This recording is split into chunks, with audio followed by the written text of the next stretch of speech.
បាទសួស្តីបងប្អូនបាទចង់សម្រាប់ switching បងប្អូនយើងមានចូល stock មកថ្មីបាទគឺយើងមានពែ180អំពែបាទជើងនេះគឺយើងមានចូល180អំពែបាទ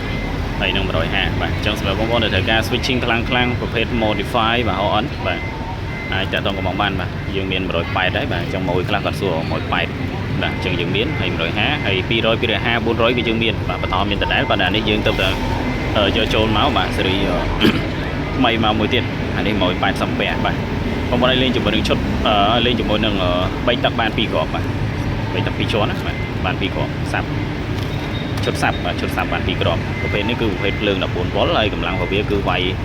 ខ្លាំងល្អបាទប្រភេទពែរឹងបាទវាយមកអត់ងាយធ្លាក់ភ្លើងទេបាទចាំបងប្អូនត្រូវការអីបាទតាក់ទងមកតម្លៃសមរម្យទេប្រភេទ modify ហើយប្រភេទនេះកង្ហាលវាស្ងាត់បងប្អូនកង្ហាលអត់រំខានទេបាទអត់ប្លង់ទេធានាជូនបាទកង្ហាលគឺមកស្ងាត់អត់រំខានហើយខ្លាំងតិចល្អបាទត្រូវការមួយណាអាចតាក់ទងមកបានអរគុណ